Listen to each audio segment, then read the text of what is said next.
taking care of my mind, body, and soul. For me, self-care means community care. I practice self-care by regular breast self-examination. I practice self-care by creating or joining spaces that allow me to express myself. Self-care is all about prioritizing me time. I practice self-care by choosing to use a long-term birth control called an IUD to prevent pregnancy.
Hello, I'm Christy Cade with the White Ribbon Alliance. And I'm Cindy Garcon, Coalition Director of the Self-Care Trailblazer Group. We are thrilled to welcome you to the Self-Care Learning and Discovery Series. We are a global coalition dedicated to ensuring everyone practices self-care. We advance self-care advocacy, evidence, practice, and learning to support people meeting their own health goals and to strengthen health systems. The World Health Organization defines self-care as the ability of individuals, families, and communities to promote health, prevent disease, maintain health, and to cope with illness and disability with or without the support of a healthcare provider. The series has invited more than 50 organizers from around the world to share what self-care means to them in practice through 16 individual sessions. While each session examines self-care through a unique lens, they are very much connected. We encourage you to participate in as many as possible. The Discovery Series is open to everyone, advocates and activists, healthcare providers, government officials, program implementers, community members, because all of us should have a vested interest in self-care. We hope you share your own ideas and insights throughout the series and keep the conversation going by becoming a member of the Self-Care Trailblazer Group. We'd like to thank the members of the Self-Care Learning and Discovery Series Steering Committee, Advanced Family Planning, JPIGO, PATH, Population Services International, and most of all, White Ribbon Alliance. Without you, this learning opportunity would not be possible. We also want to thank all of the session organizers who have dedicated their time voluntarily to curate this event. We should also say that each of the organizers took on the responsibility of the content in individual sessions, and so they might not necessarily reflect the views of the steering committee. Please take what you learned today and apply it to advancing policies, programs, and practices that enable self-care, universal health coverage, and your own individual health and well-being. Now, without further ado, we turn it over to today's session organizers. Thank you. Thank you and enjoy.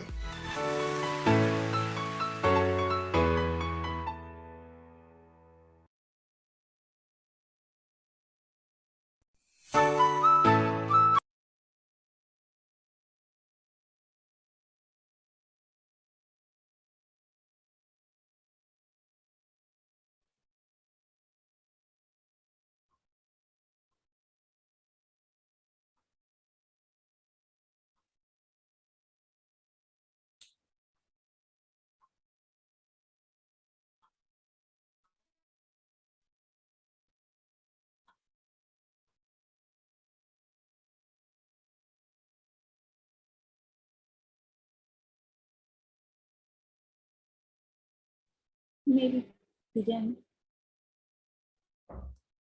Okay.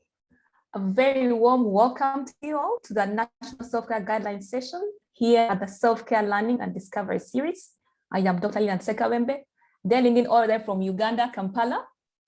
And together with our organizing team, we are very delighted that you've joined us here today. So in the next 90 minutes, you will hear an overview of the WHO normative guidance on self-care, the latest version of which was just released a few weeks ago.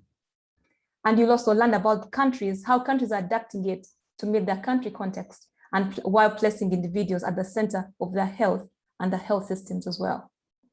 So the organizing team, we have developed several interactive tools to hear your perspective throughout this particular session. So your voices matter. So be sure to actively participate. So I will quickly give the floor to my colleagues at TechChange to walk us through how we are going to use these virtual tools. And Natalia, please be sure to make us all comfortable with these tools and allow us to try one. Over to you, Natalia. Thank you very much.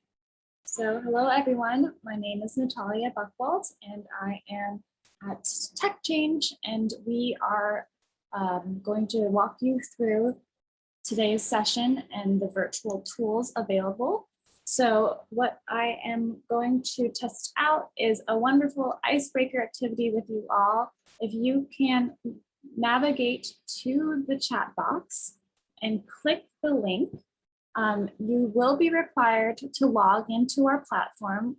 That is recommended. All of our virtual tools today will be through our platform, and you should come to the event file, a map.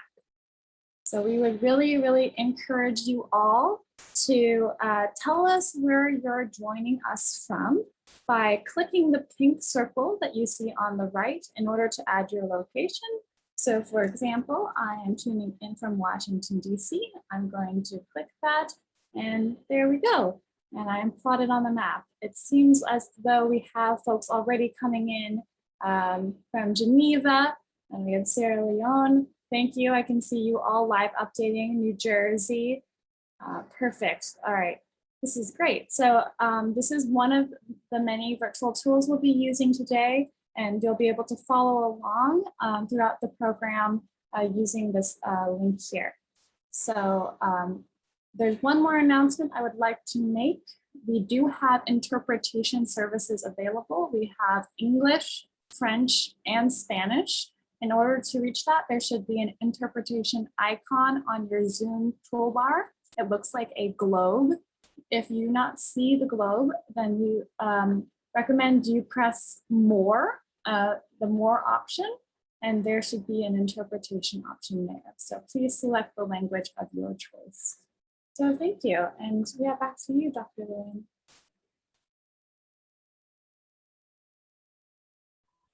So I reckon we'll give our members a couple of minutes to showcase where they're coming in from before I hand over to our moderator. Awesome. Sounds great. In that case, I will show them now.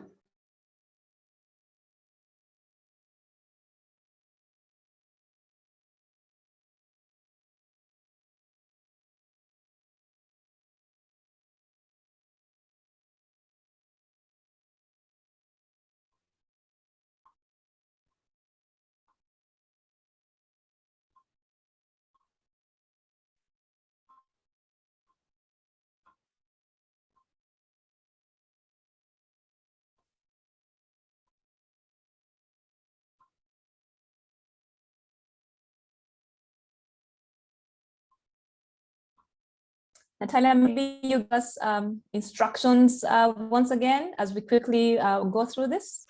Yes, of course. So for those of you who are just joining us, there is a link in the Zoom chat to what you are seeing on our screen. This is where Event 5's virtual tools will live. What you're seeing in front of you is a map that you can simply click the plus button in pink on the right to add the location that you are tuning in from. So please enter your location so we can see where everyone is coming from. Looks like we have a really nice spread of people today.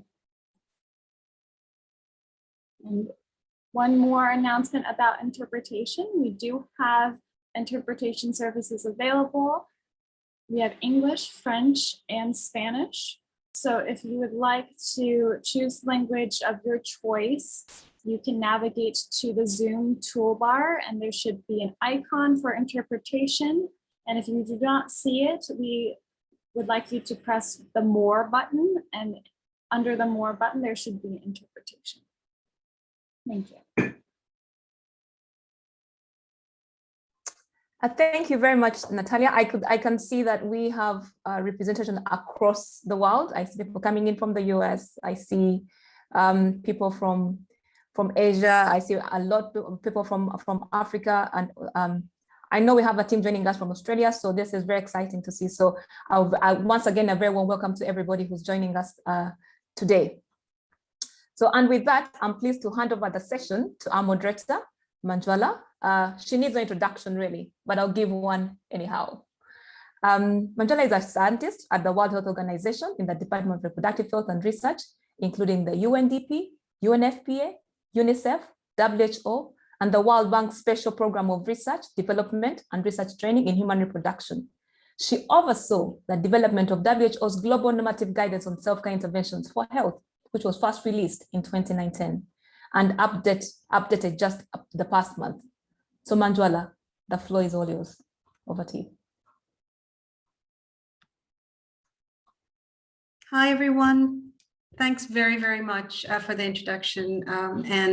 And thank you very much for the organizers, PSI, Sarah in particular, and others to have invited me and invited WHO to participate in this session. We're really looking forward to an exciting discussion and mainly to hear from people working at country level. I think that there's so much happening.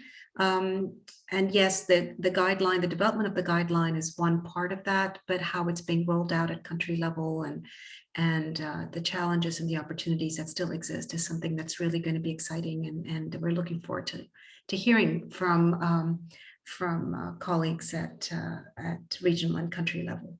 So you're aware that there is interpretation. It's been mentioned twice. I'm going to say it again because I see that people are joining still now. So there is interpretation in English, French, and Spanish. And I understand you can provide any comments, any questions on the chat, and this will be sent to the relevant speakers. So please feel free to do that. So this is going to be a little bit of an interactive type of session. There's a lot of live polls that we're going to be asking between various speakers. So I hope all the technology works. And if it doesn't, please write to Natalia and Nana, who are managing that. So next slide, I think, Natalia. Yeah, so we're going to be seeing just a short film from WHO, which we launched in 2019, actually, for when the first guideline came out, just to give a little overview from a health system. What we mean by self-care interventions and how the health system can also support that. So Natalia, over to you. Thank you.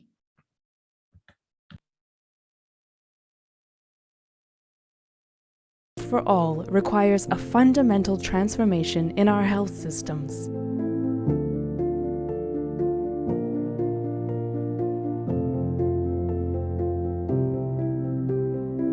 The World Health Organization recommends self-care interventions for every country and economic setting as a critical path to primary healthcare and as a way to reach universal health coverage. Devices, digital health, drugs, and diagnostics continue to evolve so rapidly that people have new ways of accessing their healthcare. I look at self-care as a revolutionary approach, especially that it brings the sense of taking services closer to the community. There is now a shift in the way we are beginning to manage health.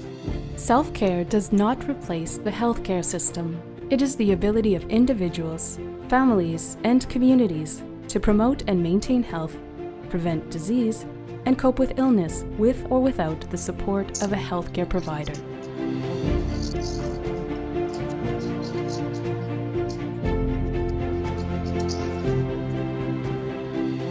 Self-care shifts the focus away from a responsive approach towards a more integrated approach, which strengthens links between primary healthcare and communities and considers the holistic needs of a person. Self-care supports key principles of human rights and gender equality.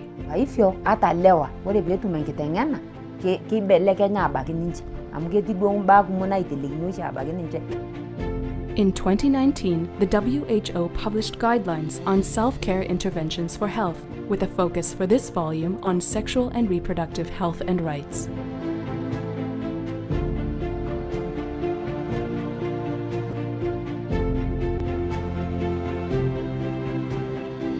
Là, le self-care est arrivé. Pour nous, franchement, et les travailleurs dans le terrain, c'est une bouffée d'oxygène. C'est-à-dire qu'on va répondre aux besoins spécifiques de cette population. The guidelines address different areas that empower individuals to prevent, test for, and treat disease themselves in a safe and supportive environment. This includes supportive laws and policies, health financing, regulated quality products and interventions, and education. In as much as communicating to the community is concerned, we use the language they can understand, and then we try and have a face they can relate with, as opposed to the white jacket and scrubs.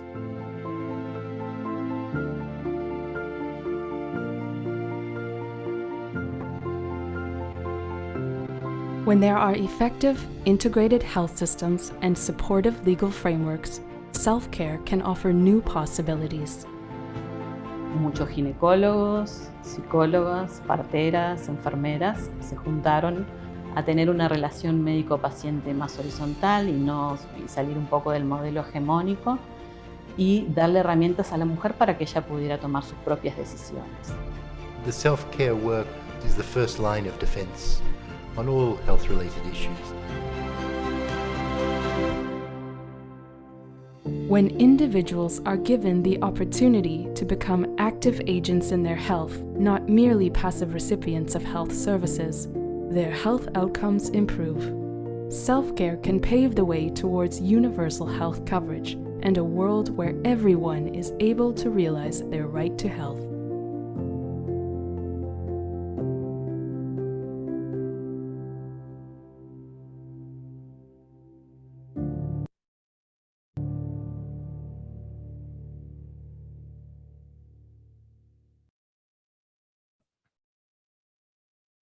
Thanks very much. This was just to set the scene a little bit and again, to hear from you on what you are doing in self-care in your countries.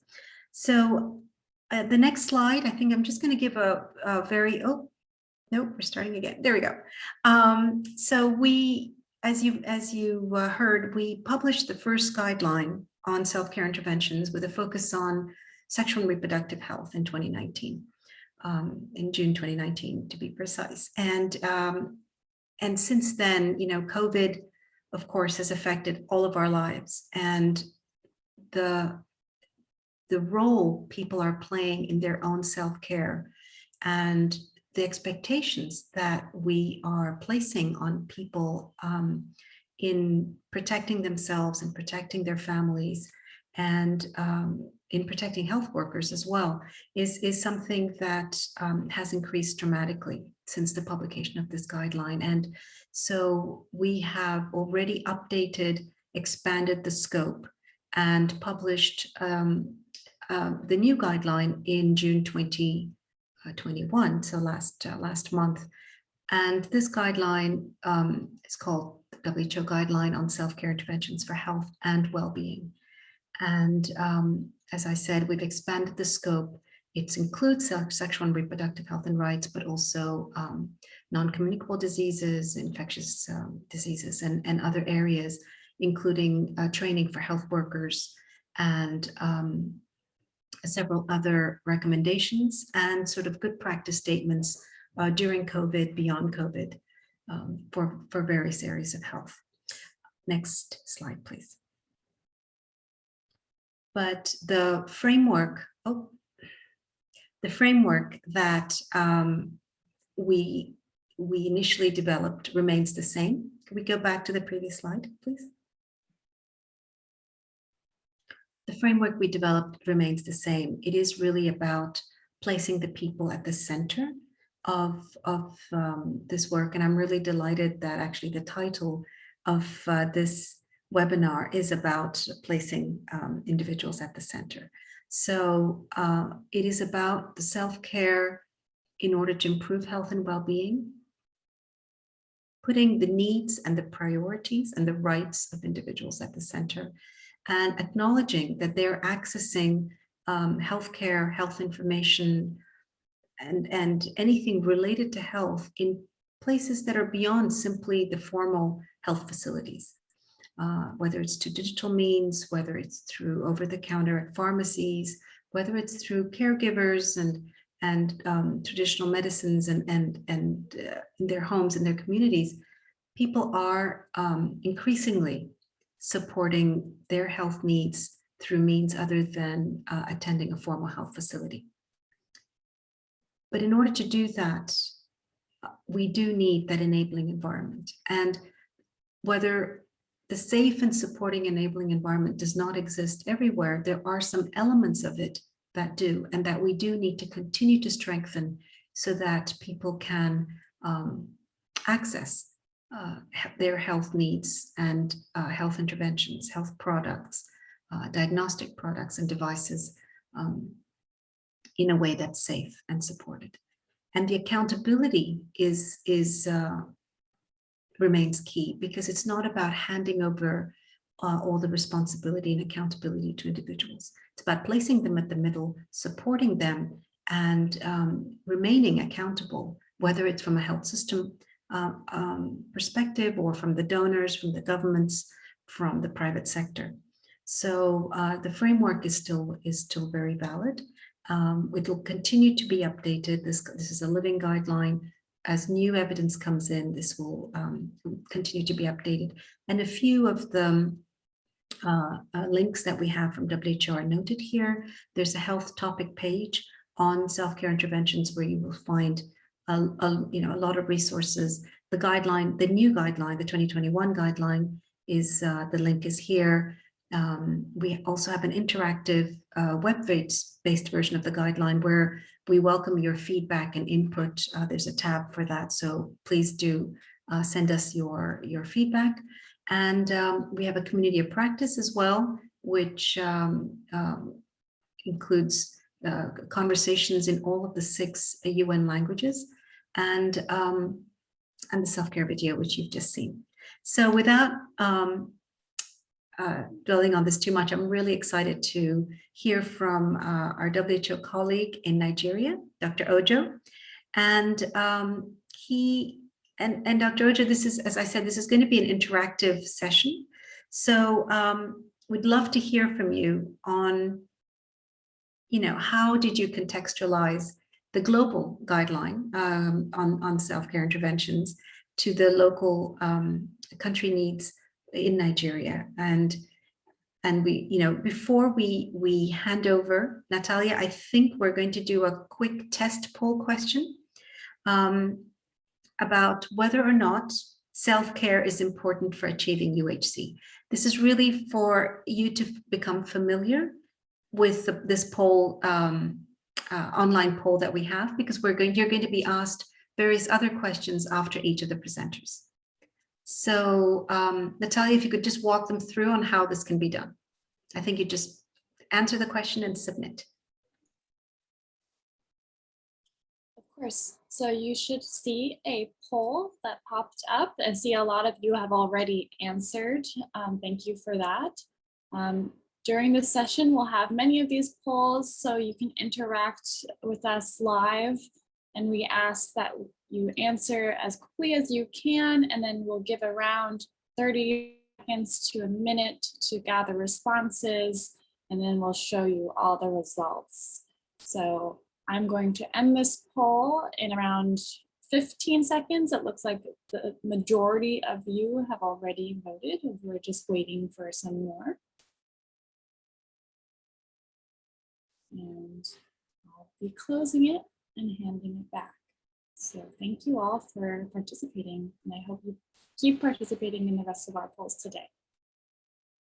That's great, and glad that worked well. But we do have 2% of the people who think it's not important, but 98% feel self-care is important to achieving UHC. We will continue to keep these results, and perhaps we can discuss it at the end if we have time. So I will hand over to Dr. Olumuyiwa Ojo, who's a National Professor Officer in Maternal, Sexual and Reproductive Health at the World Health Organization in Abuja, Nigeria. Dr. Ojo is a public health practitioner with over a decade-long experience at various levels of healthcare delivery, health system strengthening interventions, RMNCH programs, implementation research, HIV/AIDS, TB, and malaria projects, and he's presently the focal point for maternal, sexual, and reproductive health programs with World WHO in Nigeria. He's a country focal point for the WHO-led MNCH Quality of Care Network and supporting the implementation at federal and health facilities in this network. And before this present role, he worked on the implementation of evidence-based, policy-driven health system strengthening interventions to improve performance, capacity, and overall management of health workers geared towards improving the health system to deliver quality MNCH services. Dr. Ojo, over to you. Thank you, Majula and Natalia. Thank you for the introduction. And thank you for inviting us to this platform to share. And I think this should be encouraged as we expand the use of self-care across different countries all over the world. To the question that I was asked, how did we, and I'm speaking as a person, also speaking for colleagues who have worked tirelessly, starting from the Federal Ministry of Health and several partners who have supported the government of Nigeria to contextualize the self-care guideline in Nigeria.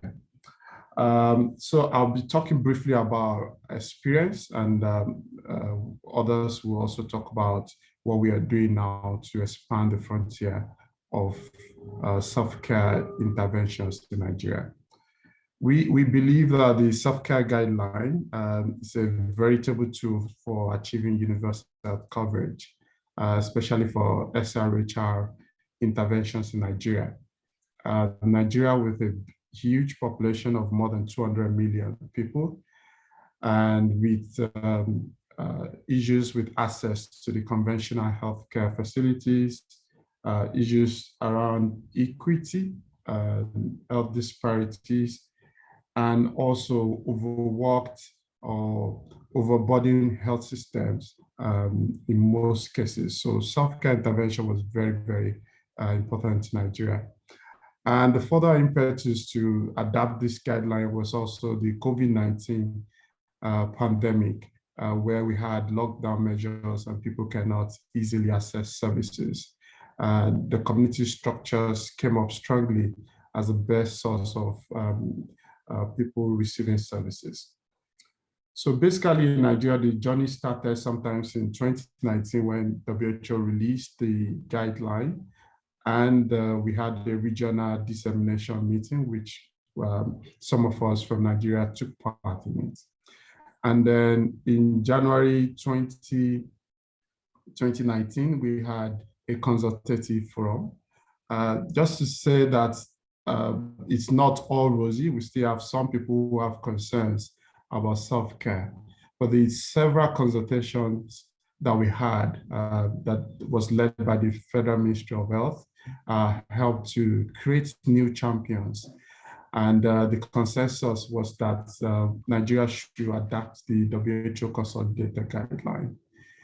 We went through so many processes. First was the task force that was assigned by the Honorable Minister of Health in Nigeria to support Federal Ministry of Health to adapt the guideline. Eventually, this was expanded to a multi-stakeholder group based on our iteration and landscape analysis that we did. So people from the private sector, professional associations, regulatory bodies, and partners, a lot of partners were part of this. We had private sector from the manufacturing and also the use of the, also distribution and sale. So we had several consultative meetings. Eventually, we started the process. We developed a roadmap for this adaptation. And we had several, during the pandemic, we had several virtual meetings to develop the document. We did an extensive landscape analysis to compare those WHO recommendations side by side, what we have in our policies as a country and what is already in practice, which we got with intelligence of the context in Nigeria. And we did that, and we looked at each of those. Some of them are not in line with our policies, especially with the restrictive policy on abortion, safe abortion in Nigeria. So we had to go through that and decide what we need to take on, what we did. Also, I must commend this recommendation of this guideline. For us, it looks like a ready-to-use guideline because it does not just talk about the recommendations, it also talked about the enabling environment. So what we did was to turn those enabling environment that talks to the health workforce regulation, so many other areas, we turned them into a costed implementation plan. So we have a part of the document that talks about the evidence-based recommendations, and the next was the implementation plan that will strategically help us to expand self-care in Nigeria. This was reviewed and validated early 2021. So in effect, we adapted 22 recommendations from the WHO Consolidated Guideline. We added 3 extra that we think are good for our environment, especially around maternal antenatal care, self-monitoring, and things like that. So we added that to what we have, including breast cancer, issues around home monitoring for ANC, pulse oximeter, Doppler, blood pressure, and glucometer. And we now have our final product, which is the guideline for us. The lessons learned from this process, and we have started using the lessons learned. For this guideline, there was so much interest from a wide range of stakeholders, including policymakers, implementers, academia, manufacturers, and development partners in Nigeria. Most of the meetings on self-care are very packed with so many interests.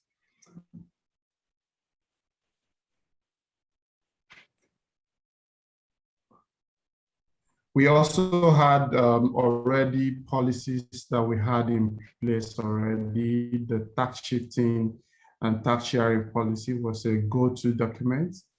We have policies on safe termination of pregnancy, ANC, and other relevant laws were very, very useful for us. We also saw the development of the cluster implementation plan as a very good tool to jumpstart implementation, which we have already started right now. From different partner, Society for Family Health, PSI, White Ribbon Alliance, WHO, and several partners who are funding to support this. And there were discussions also how to link self-care to reimbursement by the health insurance. And we felt that we need to have a robust monitoring and evaluation and post-market surveillance if we're going to proceed. So we have all these in our work plan, and we've started implementation at the state level. Now we are taking this dissemination to the state level. I believe Dr. Afolabi will speak to that later. Thank you. I'm open to questions.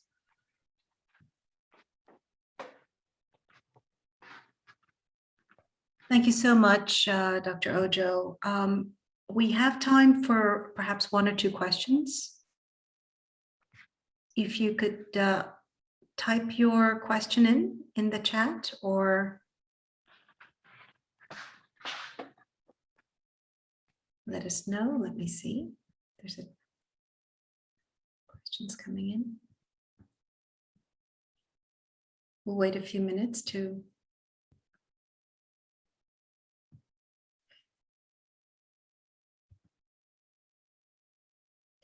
So there are two questions that I see. There's a lot of Dr. Ojo, there's a question on whether you could reiterate which three which three additional areas that the Ministry of Health added to the guideline. And then let's see. And what steps have been taken to domesticate the guideline at subnational levels in Nigeria? Perhaps you could answer those two, and then we can get to some other questions if we have time. Dr. Ojo? Thank you so much. So I'll take the last question about the steps being taken to domesticate this at subnational level. As some people know, Nigeria is decentralized. We have 36 plus 1 states, which are in themselves federating units coming together in the big country of Nigeria.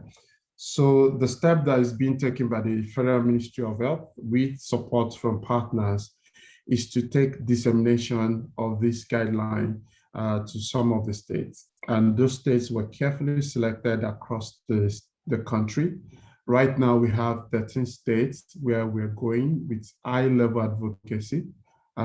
Basically, we meet with the head of the health sector in those subnational level to make them understand and have the buy-in into what self-care is all about. And we've had several positive stories. People have said, oh, this is what we've been waiting for. And they are committed to provide the enabling environment to expand the use of self-care. The second level is to engage with stakeholders. And in the stakeholders meeting, we disseminate, talk to them about self-care interventions and what is in the guideline by Nigeria, that Nigeria developed, and also work with them to develop their own state-level action plan.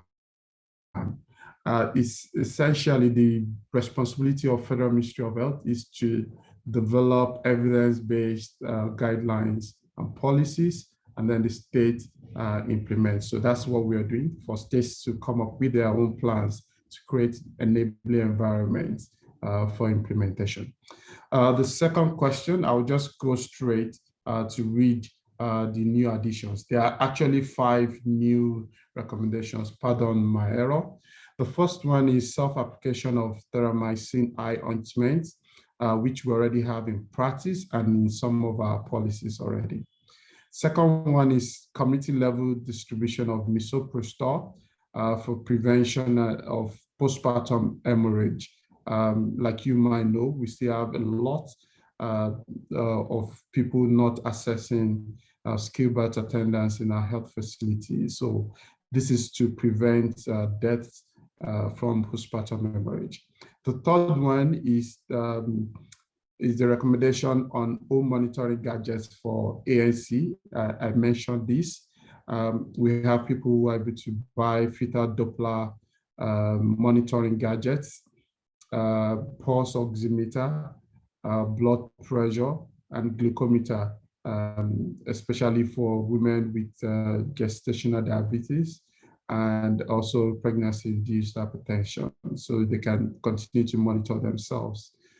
This was also added.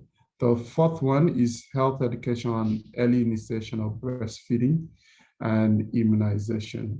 And the last one, to complement the self-sampling for cervical cancer, we also added self-screening for breast cancer, early detection of breast cancer. So those are the 5 new recommendations that we added in Nigeria.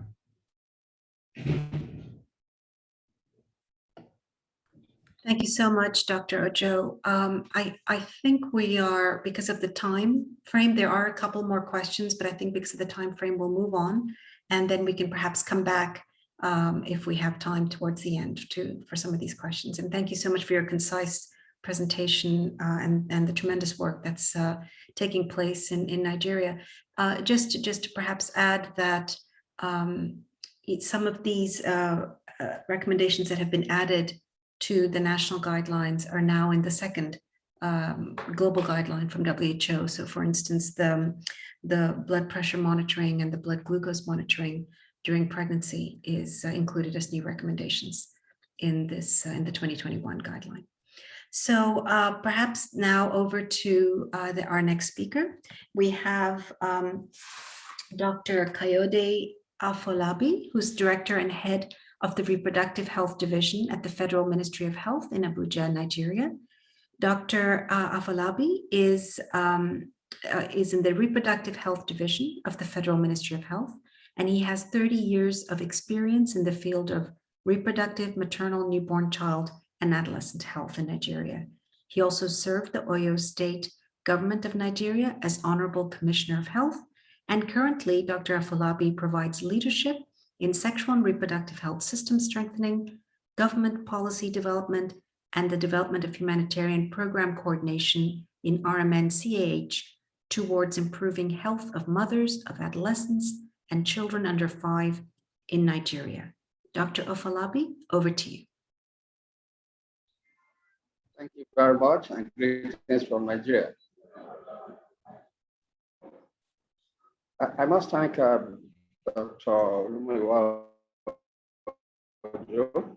for that brilliant overview of how we adopted the WHO guideline of self-care in Nigeria, and also for recognizing all the partners that work with us, as well as the multi-stakeholder forum that has been working on self-care in Nigeria.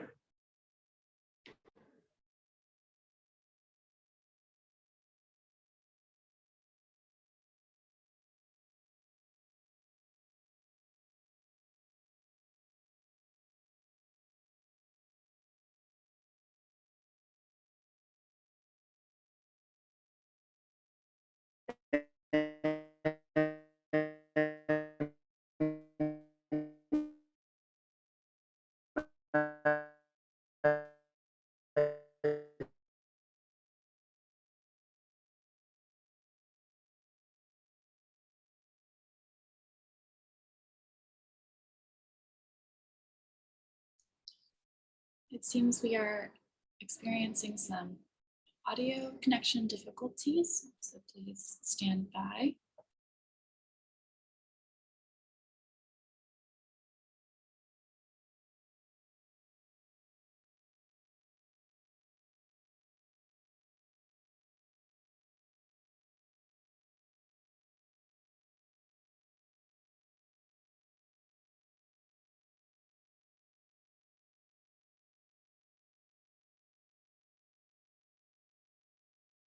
Thank you all for your patience. Apologies, please. I was cut off for a short period. I hope I'm back now. Yes, you're back, Dr. Afolabi. So, Over to you. much. Please Yes, continue. I was saying that our main focus in Nigeria is to use self-care to enhance universal coverage, to which we have been a signatory as a country since 2018. And if we really must leave no one behind, we need to ensure that there is access to sexual and reproductive health and rights, as well as maternal health, not only to the urban dwellers who are advantaged, but also to look into inequity that persists on access to these services, especially in the rural community as well as hard to reach areas. So we see universal coverage as having that potential to improve access to sexual and reproductive health and rights, information services, as well as self-care commodities and devices. Specifically, we look at family planning, and we have been recording some success in this area. If we look at DMPSC, that we all know as a game changer, it is a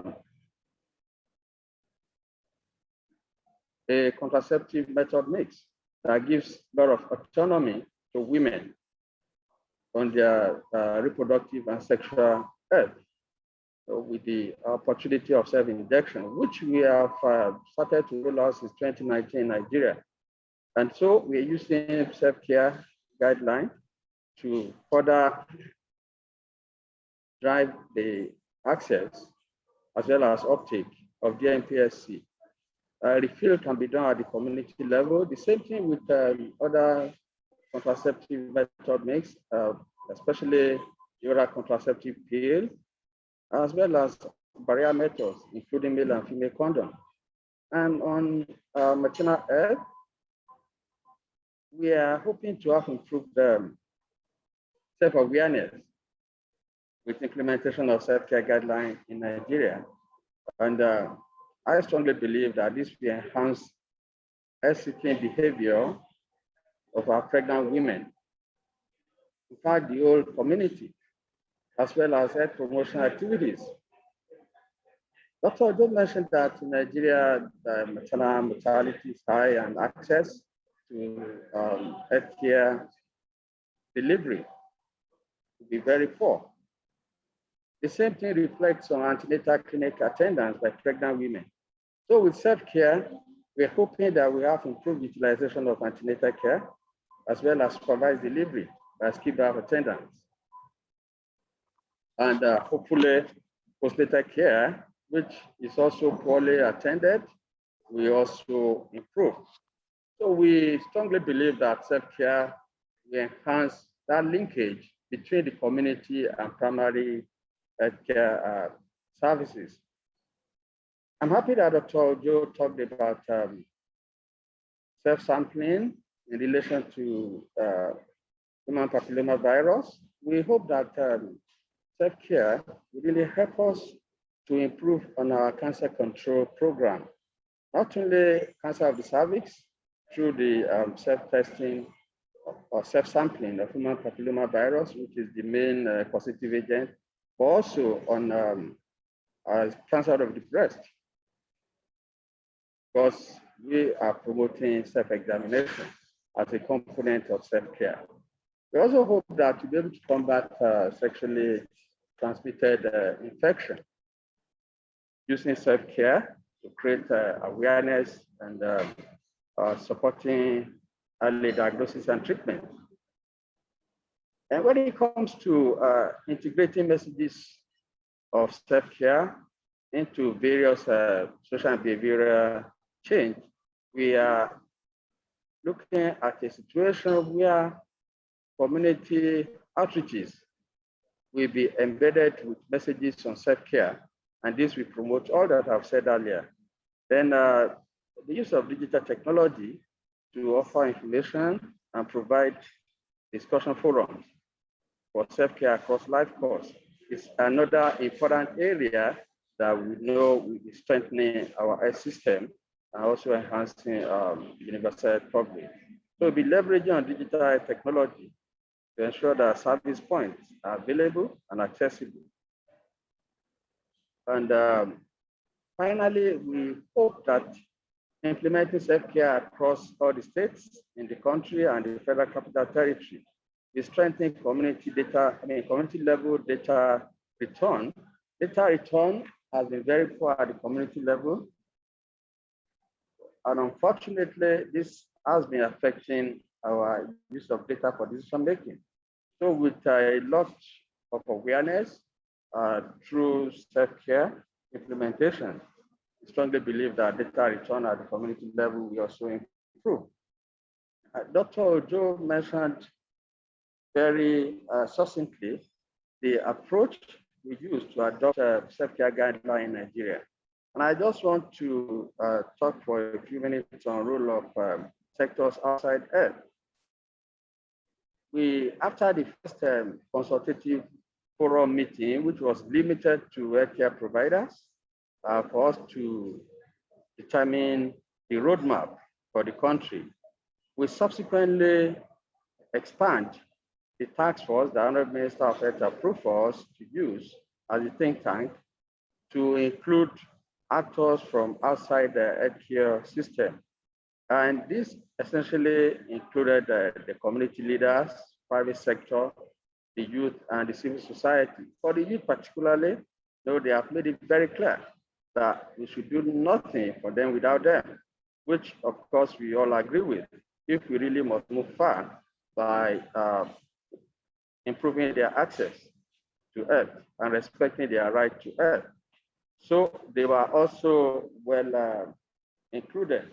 And from the experience we had, expanding this multi-stakeholder base to include sectors outside health, it allows us to engender community participation right from the beginning. So we are able to harness strong social capital that exists in the community. And this is also really helping us as we are moving around the country on advocacy. Most of the players at state level are already aware of self-care. So it was very easy for them to have buy-in into self-care implementation at their state. So we sustain this broad-based engagement throughout all the stakeholders' activities we had during development of the self-care guideline. And I must say that buy-in among the few states that we have conducted high-level advocacy to is quite very high. We are hoping that we'll be able to continue this high-level advocacy to all the states, all the 36 states in the country. Thank you very much. Dr. Afolabi, thank you so much for your presentation. Again, really, really exciting to see the tremendous work that's happening in Nigeria, and the way you've expanded to meet the needs and the context of your country. So it's really great. Before we move on, was the poll number 2, was it completed, Natalia? We're moving on to poll number 3. Okay, great. So poll number 3. I'm happy to share results whenever you'd like. Sure, sounds great. So let's maybe do this third poll before we move to the next presentation on what are the sectors outside of the mainstream health sector that you think is is important, is critical to advance self-care policies in the country context, in whichever country context you're in. And you can choose up to 3 to go ahead. And Natalia, perhaps after this one, you could give us a quick update on poll 2 and 3. That would be great. Of course, sounds good.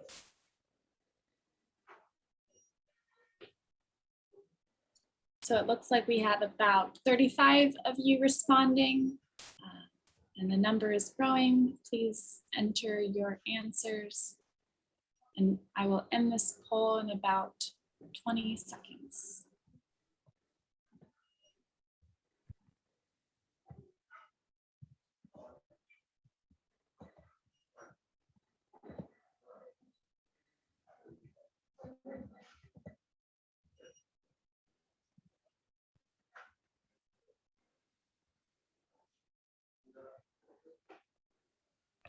While they're doing the poll, Dr. Afolabi, there's a question for you on what do you think have been the key concerns or the key challenges in rolling out the self-care guideline to reach those who are the most underserved and marginalized and vulnerable. Would you like to say a few words on that before Natalia Yes, shares? thank you very much. Yeah, there are quite a number of challenges, but the key one really is creating awareness among even healthcare providers at the subnational level. It is self-care is a new approach, and many healthcare providers at the subnational level don't really have the requisite knowledge and skill of how to communicate self-care and how to strengthen capacity of service provider at a lower level, as well as how to really integrate self-care into the existing health system. So the most important challenge we are facing presently is on strengthening the capacity of healthcare provider at the subnational level. So we envisage that we'll be able to address this because we have a strong buy-in by policymakers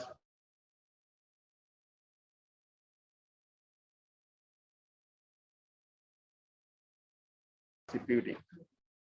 Thank you. Thank you so much, Dr. Afolabi. Natalia, do you want to share the results of polls 2 and 3? We're really behind time, but just to see quickly. Yes, of course. People are responding. So I can go ahead and show everyone poll number 2. Here are the results. Okay, I think everyone can see task shifting to increase access to self-care products through pharmacies, drug shops, and community health workers, 65%, and but very closely to over-the-counter, again, access. So yeah, sounds good. The next one. All right, I will be showing results for poll number 3, the one that you just completed. And what sectors outside of mainstream health sector do you envision as important? And education has come out overwhelmingly as something really important. I think health literacy, and that includes sort of digital literacy, is something that has come up in many of the discussions that we've held. So absolutely. And finance and gender equality and rights as well. Okay, I think we'll move on to our next speaker. This is I just wanted to remind everyone, this is a 90-minute webinar. So we're going to be quite limited in time. And so I'll move on to the next speaker, Dr. Dina Busiku, who is an assistant commissioner for adolescent and school health at the Ministry of Health in Uganda.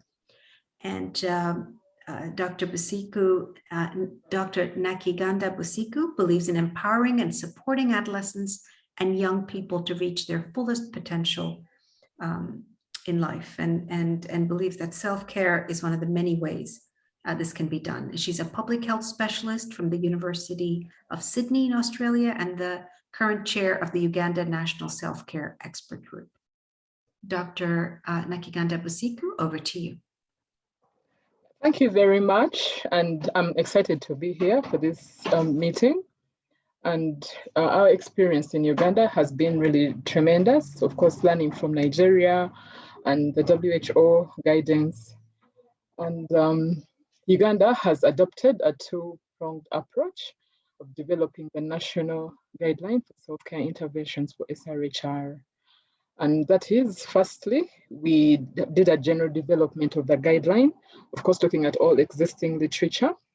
And the second one is that we now got into integration of the guideline into the existing health system, which we are currently referring to as the implementation of the guideline. So the purpose of implementing the guideline is to really optimize the opportunities for self-care uptake within the existing healthcare system, so that the lessons we learn from this can be applied to update the national guideline for self-care interventions for sexual reproductive health and rights. More specifically, the implementation process will facilitate the following. One, we hope that there would be promotion of awareness on the self-care concept by all stakeholders. And then we hope that sharing and implementation of the draft national guideline for self-care interventions for SRHR. And lastly, we hope that we can have an assessment, or we can go ahead and explore the possibility of integrating the guideline into the existing healthcare system. Therefore, we hope that by doing this, we can measure a couple of things. Firstly, we hope that we can measure the knowledge, attitudes, and practices across the various categories of stakeholders. And secondly, we hope to measure the number of targeted stakeholders that we will reach, both directly and indirectly, and we will categorize each of them differently. And we hope that we can measure acceptability, stroke willingness to integrate self-care by the different stakeholders. And we hope that we can measure actual use and application of the guidelines in practice. We also hope that we can look to see the barriers and enablers for the usage and integration of the guideline.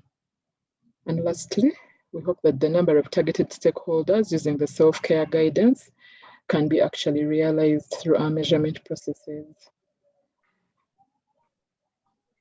So secondly, Uganda has developed a series of task teams to implement the guidelines, and one of which is focused on the monitoring, evaluation, and learning. And we will just give one of the task team as an example of how this all works. And we will specifically speak to the monitoring, evaluation, and learning task team. But just in a bit of background, we have various task teams to include the various the different sectors of health that we have in the country. These ones include the monitoring and evaluation, like I have already mentioned, but we also have the medicines and supplies task team, the finance task team, the social behavior change team, and the human resources. We could have had many more, but we chose this to be our initial contacts, if I could say. And like I have said earlier, they are all nested in the MOH structures, which we locally call technical working groups. And I think most of us have this in our countries. So the key tasks of these task teams is to develop operating procedures. And this really looks at how the implementation would be done for implementing the guidelines.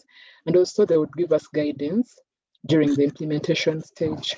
As we all know, when we get into the different task teams, then we really go down to see how things would really work, and we get guidance from team members on these task teams, hoping that this would give us a clearer guidance on how, and the implementation we hope then would become better and also engaging, and getting more support from the different technical working groups of the Ministry of Health.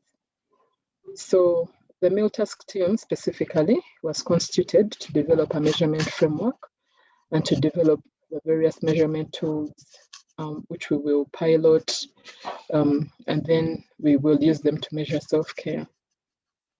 So I'll also speak to how the meal task team will achieve this. And firstly, we hope that, and we know that they will be developing a universal measure of individual self-care status, incorporating the existing metrics related to self-care capabilities.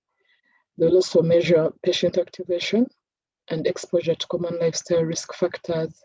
We hope that the meal task team again will achieve this by developing a mechanism for measuring self-care and linking it with the need for the provider-assisted care and where the provider is not needed. We also hope that by trying to achieve this, they will develop a comprehensive tool for assessing healthcare services and self-care support for customers, and appropriate mechanisms for monitoring, evaluation, and reporting of self-care activities over time. We also hope that they will develop and measure organizational and personal health literacy. And lastly, we hope that they will determine a measure for organizational health literacy. So that is how we hope that Uganda will implement the self-care guideline and also measure the attainment of the various indicators that we hope to measure. I thank you. Dr. Gina, thank you so much. And again, a very rich presentation. And we are, I think everybody's being very concise with their presentations, and we do have time for a couple of questions. Are there any questions for Dr. Basiku?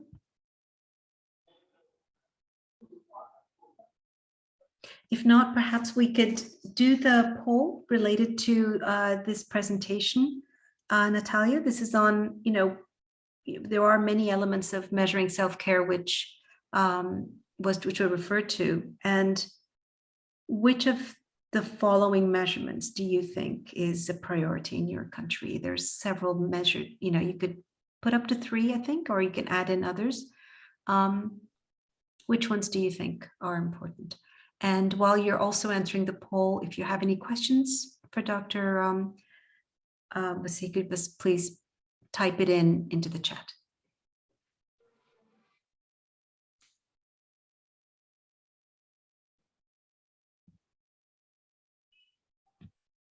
All right, everyone, we have about 25 of you answering. I'm going to keep the poll open so we can get more numbers.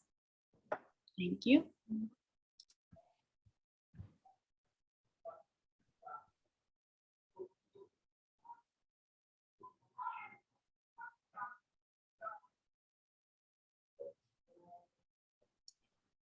All right, we are going to be closing the poll in about 15 seconds.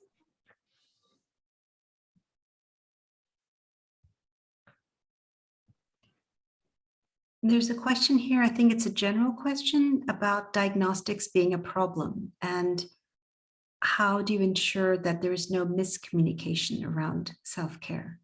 And a second question, Dr. Basiku, is will the piloting of the National Self-Care Guidelines focus on all the elements of the guideline or only selected ones? Dr. Basiku, over to you. Thank you very much, Trinity.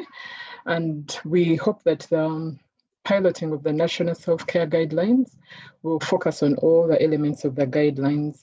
And like you have seen, we have a number of task forces, and these really are out to ensure that we have everyone on board and measure all our elements in the self-care guidelines. Precisely, that is how we came up with these task teams, ensuring that most of the elements in there are piloted, because that is what we shall use as guidance thereafter.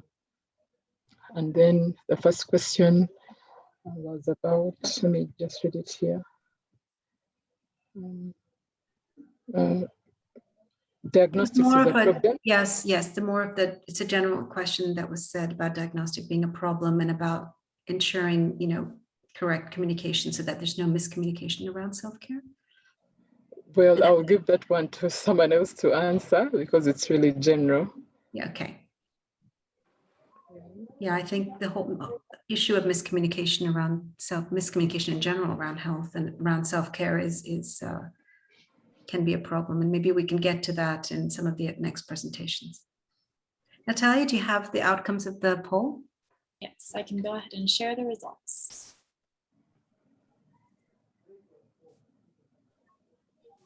Oh, and again, quite strong views here. And so the question here was, again, which of the following measurement issues do you think is a priority? And the most 88% of you feel that measuring self-care outcomes in terms of uptake, continuation, quality, empowerment, and population health impacts is the most important.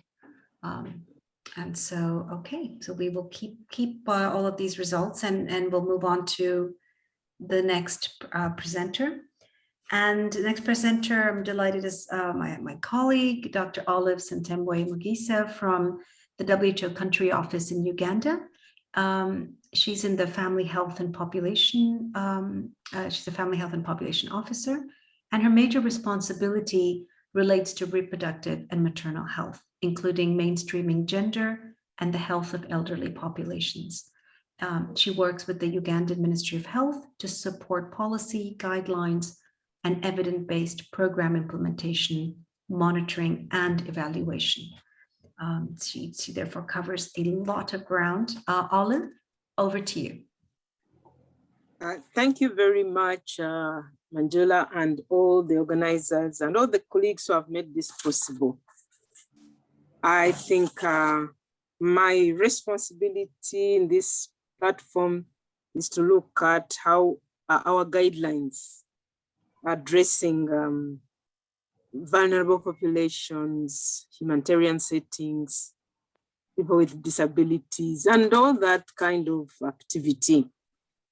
So I must say that, as my colleague has said, Uganda is starting off from a very positive environment where our health system requires more support, and even the general population is wanting to ensure that they do have services in their communities, in their homes, at affordable prices, and that they are being reached wherever they are.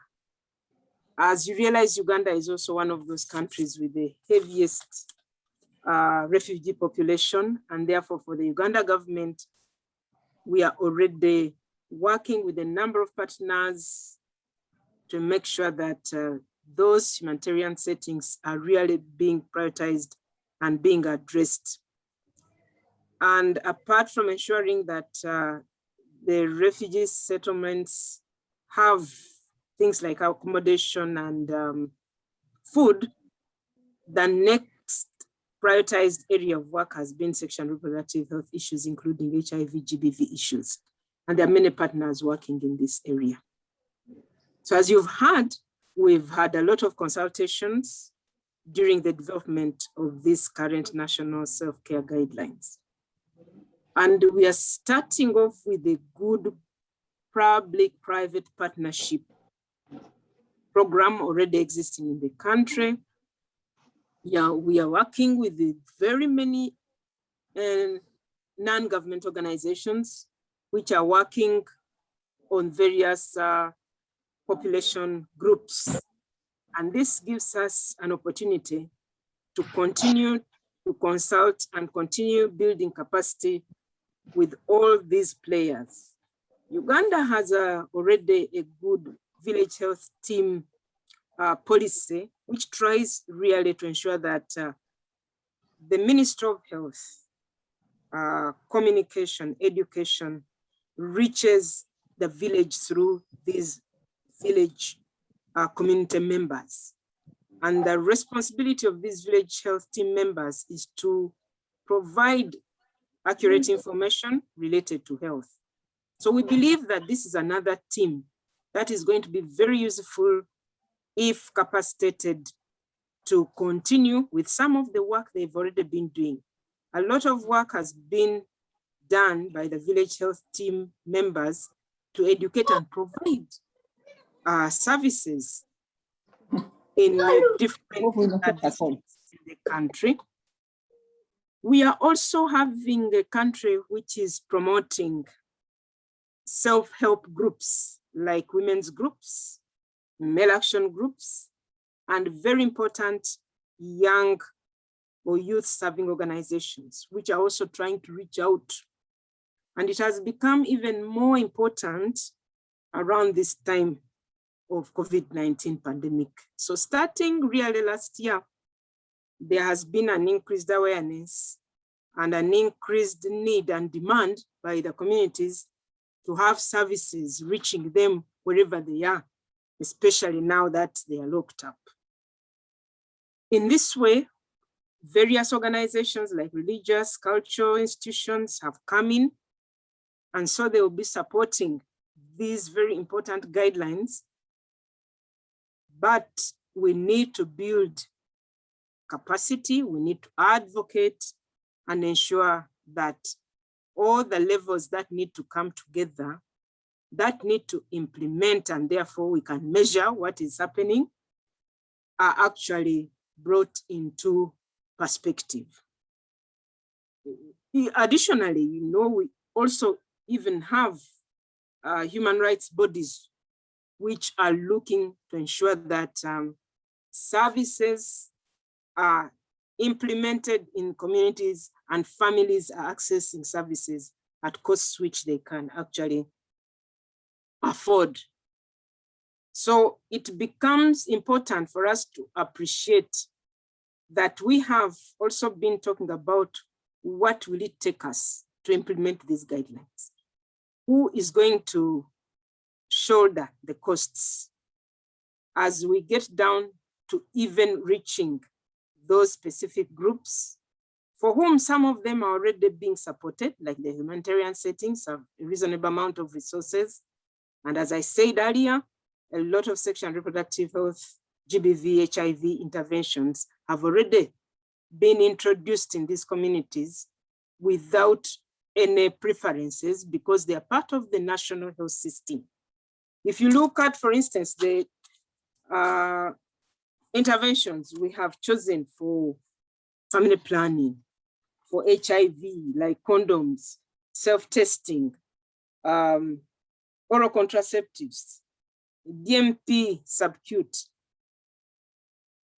The government of Uganda and many partners are already building capacity for everybody to access these kind of interventions.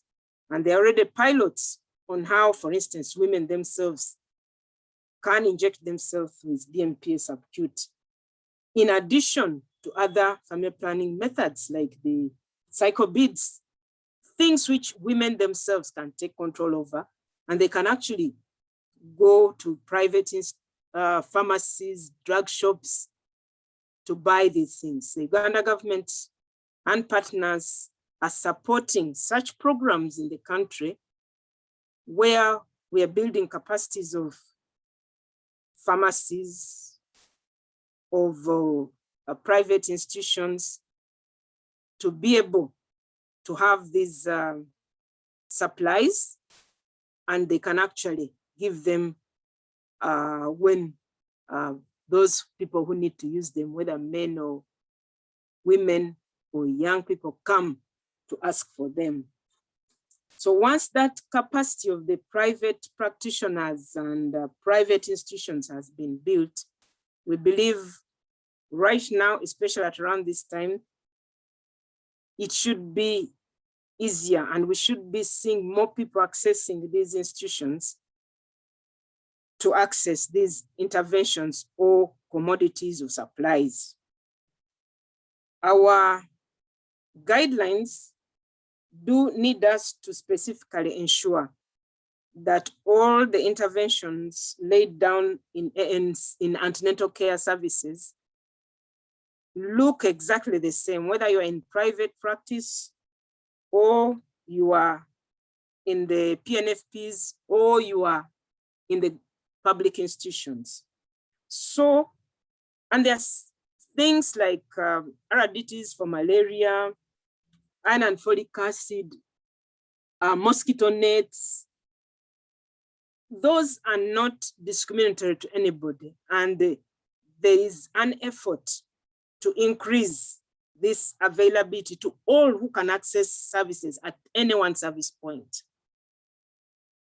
And there are increased NGOs who are specifically targeting people with mental health challenges, with physical challenges, so that they can be reached based on their vulnerabilities and ensuring that the communities within which they are actually specifically look out for them.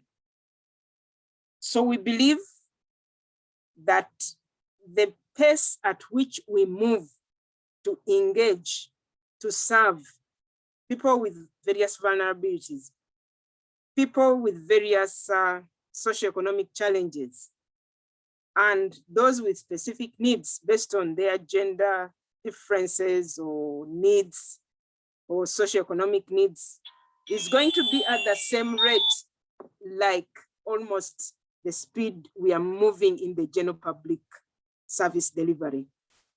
However, realizing that we have special groups working in these special areas, we may be surprised as we continue to do our monitoring and evaluation of the uptake of these self-care guidelines, because that's what people desire, they are demanding, and we see various innovations coming in with a need to build the capacity of the communities, but also the health workers and those leaders at the various levels, leaders at the district health teams, leaders, political leaders, leaders, religious and cultural.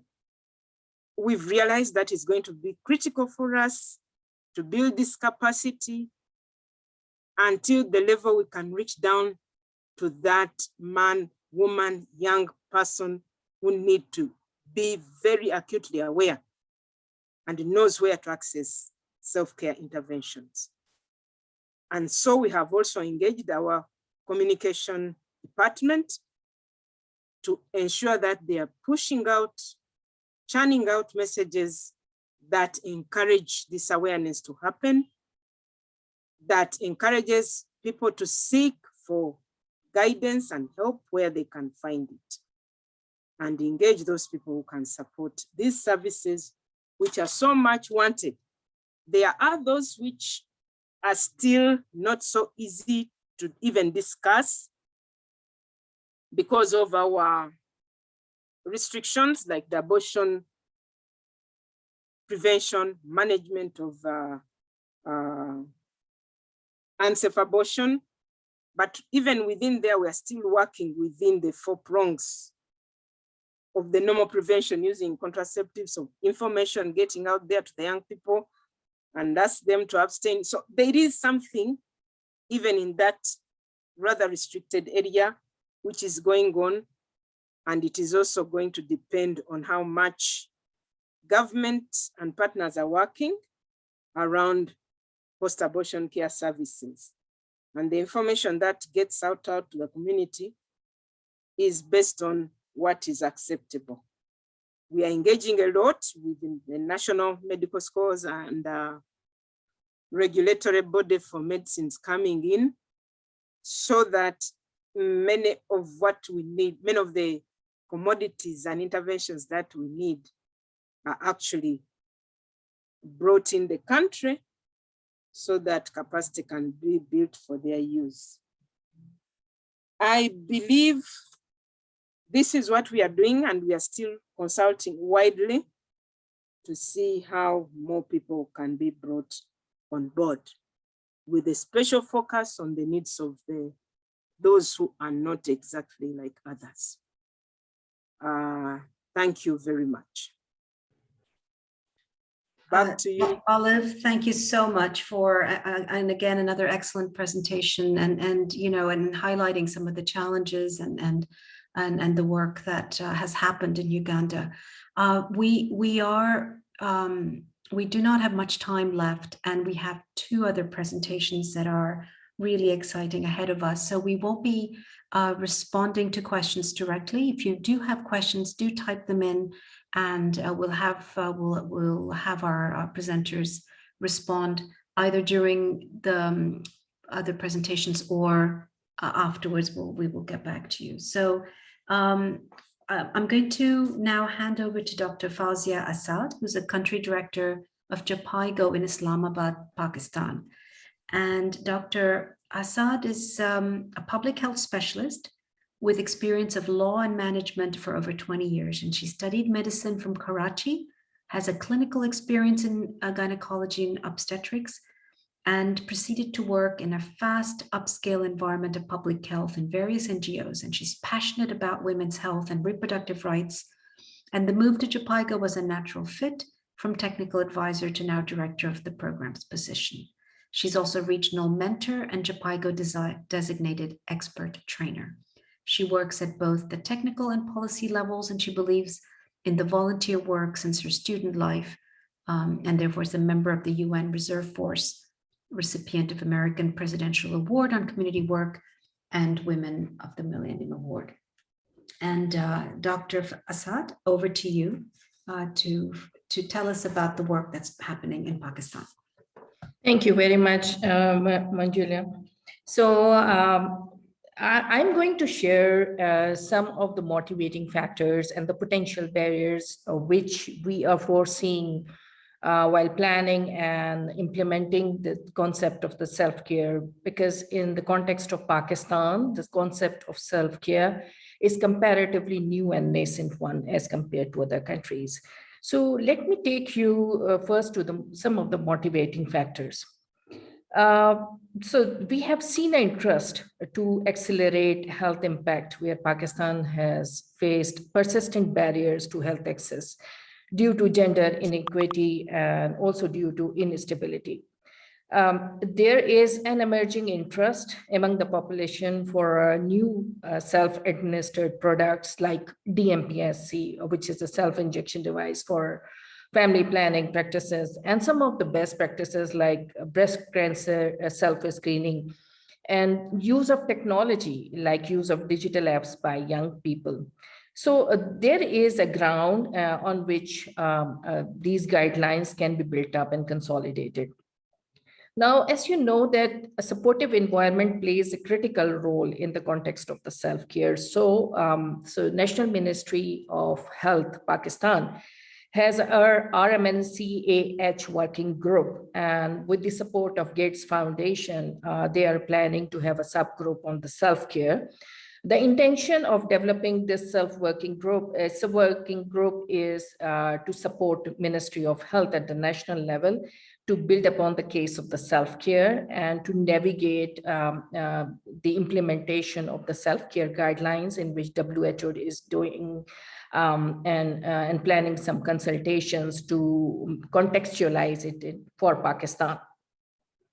Pakistan is very good right now in terms of designing different policy level things and legislations. We have RH Act, we have marriage bills to prevent early marriages in some of the areas, then universal health coverage. And after the current COVID crisis, we have seen a dire need to work on the concept of self-care.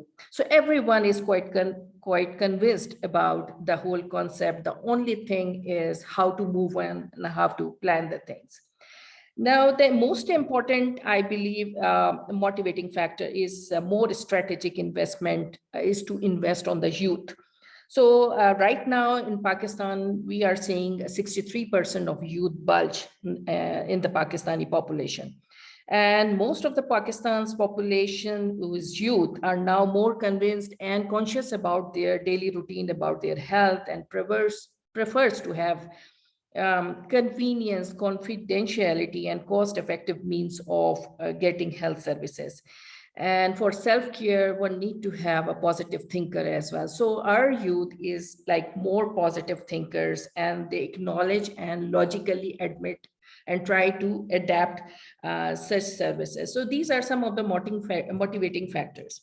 Now coming to some of the potential barriers which we are foreseeing First of all, as now decentralization of health leadership is to the provinces, and every province has its own needs, context, and demographic variations, which needs to be taken care of while contextualizing and consolidating these guidelines for the ground implementation.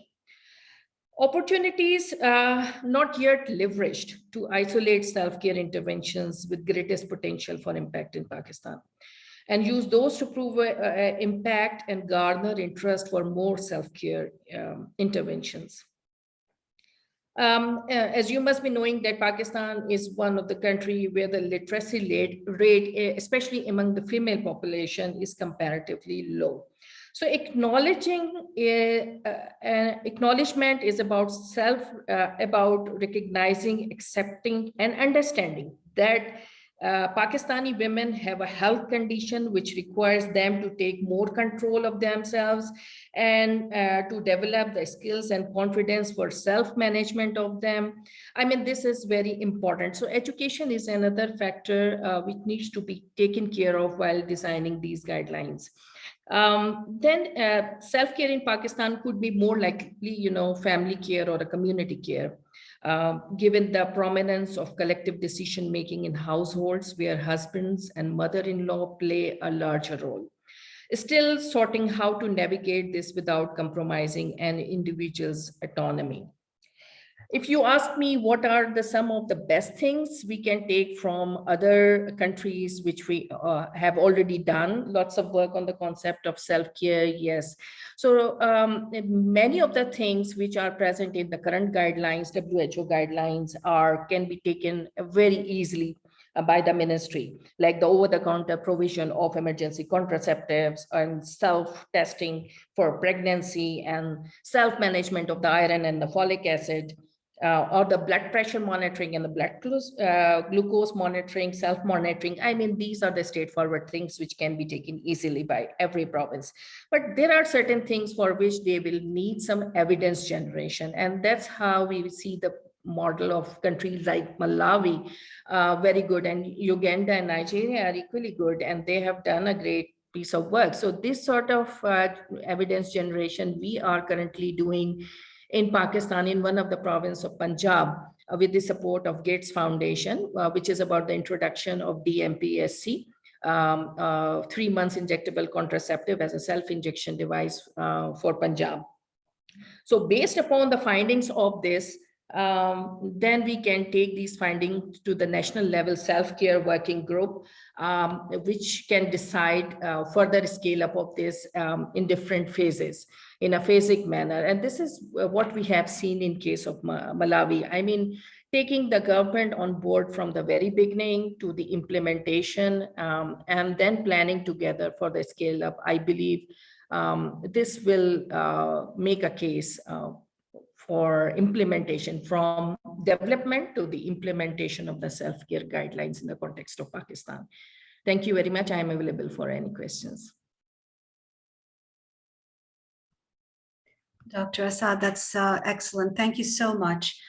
We are actually at the end of the hour, so we're going to jump quickly to the next presentation and take questions on the chat. Please do continue to put your questions, and then we also have the Slido, access to the Slido that Natalia can share if you don't have access to that, to continue to pose your questions. I would like to now invite Professor Rosemary Calder, again, someone who doesn't require an introduction, but she's a director of the Australian Health Policy Collaboration in Victoria, Australia.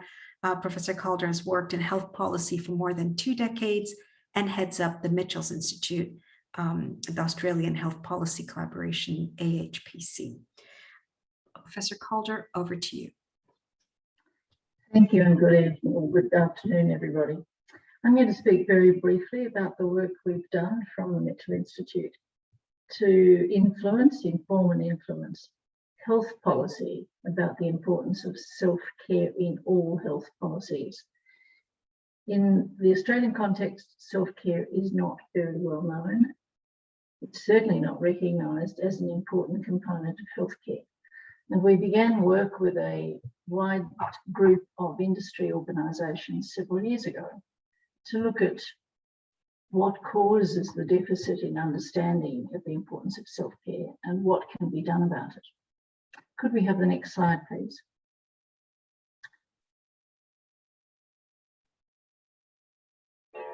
Over the course of 2 years, we brought together a collaborative network of experts in health, particularly in population health and chronic disease prevention and management, but also in self-care. We were able to find an increasing number of academics in Australia who are looking at self-care as an important part of healthcare development. This was particularly accelerated by COVID, of course, and the untimely nature of COVID was indeed timely for this work. You'll see from this slide that we talk about a national policy blueprint, and we show that there are 3 levels to self-care in policy. One is the individual context that has been a strong focus in tonight's discussion or today's discussion. We also recognise the importance of the meso system, the system at which health services are available, provided, accessed, utilised, supported and funded. And even more importantly, the macro system, what enables policies and practices and investments in self-care to reach through the healthcare system to the individual. Next slide, please. Whilst that's changing, let me explain that as a university, we are not a government agency. We're not speaking for government. We are aiming to influence government. I come from a long background in government administration and health policy making. And one of the things that has constantly frustrated me as a bureaucrat is the lack of a consolidated voice about what is the best evidence to tackle any particular problem in the health space. So I've worked always on a collaborative model to improving the evidence that's available, to consolidating the evidence that's available, to turning it into information that policymakers, organisational leaders, service providers can understand and implement. So for this particular piece of work, we used a process of bringing together experts in the sector and from outside to jointly identifying the problems as we saw them, the lack of understanding of self-care, the lack of language around self-care, and certainly the lack of supports to individuals for self-care. And we formed expert working groups. These worked collaboratively over about a 12-month period. Could we have the next slide, please? By working in groups that focused on particular aspects of the lack of self-care policies, the lack of self-care support systems, the lack of self-care tools and resources, we developed over a period of about 12 months, 9 priority policy proposals that we have put together as a jigsaw because they each relate to the other and indeed some potentially overlap. Those policy proposals start with the bedrock proposal, which is we need to improve health literacy for all. There's certainly been many assumptions about the lack of health literacy in the Australian population and worldwide, but COVID brought it home really sharply. Those with good resources, good access to information, do understand what they can do to help themselves. But those without resources, perhaps been struggling financially, there is a likelihood that they can have a conversation about health without really understanding what that conversation is explaining to them. I've been asked about the micro, meso and macro levels. That's a term we do use rather loosely, I'm afraid. Micro means the level nearest you. So in the health context, in Australia, we would refer to that as the primary care level, the community health service, or the general practitioner, family physician. The service level, you can walk in the door to receive support. The micro level system are the organisations that make all that possible. So large hospitals, large health organisational networks, the systems around the primary care level. And the macro system is really In most instances, government, who funds, who pays, who says what can be delivered, who says how well it's being delivered, who decides what will be delivered next. So back to this slide, improving health literacy for all is our main policy priority, the one that needs to happen before the others can really have good effect. But the other 9 are that we need to build self-care into healthcare practices, and we don't do that in Australia. We need to enable consumers to be active partners in their own healthcare, and you in this work are obviously addressing that very assertively, but we are not. We also want urgently a quality assured library of digital health information. When we did this work, we identified 375,000 apps in the English language, all providing health information, very little of which is based on evidence or quality assured. So people who have access to smart phones or digital information can be misinforming themselves unintentionally and to their own detriment. We need to measure and evaluate self-care. It was Margaret Chan who said not so long ago that what gets measured gets done in the health space. Without measurement, we don't do, we don't even see. So we're very strong on measurement is required. The rest follows: funding models to support self-care services, investment in preventive health and self-care. We argue that this needs a national approach, and our country is a federated country. 8 fiefdoms all doing their own thing as states and territories, and it leads to inequities, inconsistencies, confusion for everyone. So we argue for a national approach. It's logical in our context. And we argue for the WHO goal of supporting health through all public policies. But to really achieve self-care as a dynamic component of healthcare, it's the first 5 that really matter. So that's what we have put forward into the Australian discourse and discussion. We have the final slide, please. And I am pleased to say that our National Minister for Health not only launched this report with those 9 policy proposals shown in the jigsaw order in which we identify them, but he welcomed it as an important addition. And this launch was in the middle of the first year of COVID in Australia. So the welcome by the Minister of the importance of self-care was very timely, and we hope now to see it emerging through what will be a national preventive health policy for the country that the current national government is preparing for release later this year. I'll leave it at that. Thank you. Thank you so much. Again, there's so much to cover here, and sorry that there isn't enough time. I'm going to give over to closing remarks to Rosalind O'Day, who's a Deputy Team Lead for delivering innovation in self-care at the Society of Family Health in Nigeria. Rosalind, over to you. Thank you very much, Manjula. It has been a very interesting time we've had here.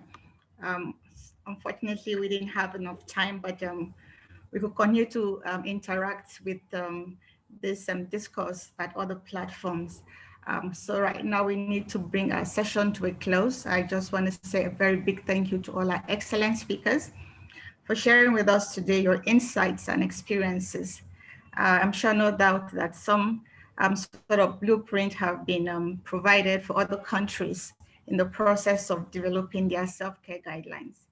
And I'm sure lessons from this session will no doubt add value to their processes. Also to say thank you to our wonderful audience for your active participation and engagement all through the session. We also learned from your questions and your contributions. All your contributions were really, really useful, and those are going to be harnessed for more use. To our session organizers, thanks for putting this together. Overall, I think we have garnered some very useful insights from different geographies as delivered by our speakers. Some lessons that stand out include the fact that the guideline development is not an end in itself, and from the onset, there should be established strategies for implementation as well as tracking. We have also learned from our speakers today that engagement of stakeholders, expert groups beyond the formal health sector is critical to the development as well as the enablement for implementation and monitoring of the guidelines. We must also explore public-private partnerships, working with tax teams and TWGs in different countries to enable self-care solutions that add value and ensure quality improvements. We also learned that we must also take into account the needs of marginalized communities and groups in our plans and implementation, and that country MOH already have some sort of existing policies across to jumpstart the self-care movement in their various countries. Another very important piece is the fact that we need to generate evidence that will help to drive the process and the tracking of implementation. I'm sure there are so many other things that stand out for all our participants and our audience, and I encourage that we continue to engage even on this platform.